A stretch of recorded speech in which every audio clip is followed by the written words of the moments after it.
Welcome to the channel. ఫ్రీగా motions అవ్వని వాళ్ళకి, లేదంటే 2, 3 రోజులకు ఒకసారి మోషన్స్ రాక ఇబ్బంది పడే వాళ్ళకి ఈ ఆకు తినడం వల్ల ఈ యొక్క ఆకు యొక్క ప్రయోజనం ఏంటి అని న్యాచురల్గా ఫ్రీగా మోషన్స్ అవ్వడానికి వీడియో ఉపయోగపడుతుంది. వీడియో చివరి వరకు చూడండి, మీకే అర్థమవుతుంది. వీడియోని అస్సలు మిస్ అవ్వద్దు. ఇదే 24 గంటలకి అంతగా అయితే కాకుంటే ఇది దెబ్బ కడుపుని వస్తుందమ్మా. ఇది అంత మార్చుకుంటాడు 24 ఎట్ట చెప్పు, ఎవరైనా చెప్పు. చేతండా మొత్తం ఇది వేసి అంత వంటసావు వేసి మాడిసి ఉడకబెట్టి అది పిండి ఈ పసులు పాతిగా ఆ యాస తింటే కడుపు నొప్పి కానీ గాడుతుంది. అంటే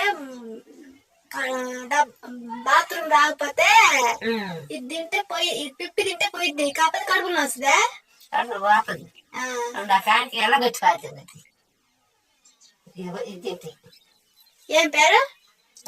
పిప్పింటాక పిప్పెటాకు పిప్పింటాకు పిప్పెంటాకు పిప్పెంటాకు. ఇది బొడ్డుకేసి కట్టిన కానీ పోతుంది. బొడ్డుకేసి కట్టిన కానీ పోగు దాడుతుంది. బొడ్డుకేసి కట్టుకొని కానీ వండుకుంటే మనం కాసేపు కానీ వండుకున్నాక లేచి అమ్మ జాడిసిపోయి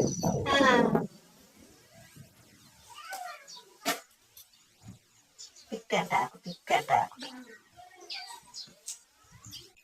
విన్నారు కదా ఫ్రెండ్స్, పిప్పింటాకుని అదిగో వివరంగా చూపిస్తున్నాను, చూసేయండి. ఈ ఆకుని మెత్తగా ఉడికించుకొని కొంచెం నూనె అవి కలిపేసి తినడం వల్ల ఫ్రీగా మోషన్ అవుతుంది. అలా తినడం కష్టం అనుకుంటే బొడ్డుకి కట్టుకొని కాసేపు పడుకొని లేస్తే కడుపును వస్తుంది, కానీ ఫ్రీగా మోషన్స్ అవుతాయి అన్నమాట.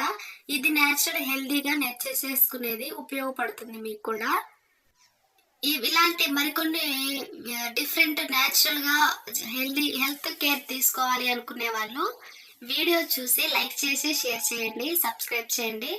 సబ్స్క్రైబ్ చేయడం వల్ల ఇలాంటి న్యాచురల్ కేర్ హెల్దీగా తెలుసుకోవడానికి, హెల్దీ నేచర్ గురించి తెలుసుకోవడానికి మీకు అవకాశం ఉంటుందన్నమాట. వీడియో నచ్చితే కంపల్సరీగా రిక్వెస్ట్ చేస్తున్నాను, లైక్ చేయండి, షేర్ చేయండి, సబ్స్క్రైబ్ చేయండి. Thank you for watching this video.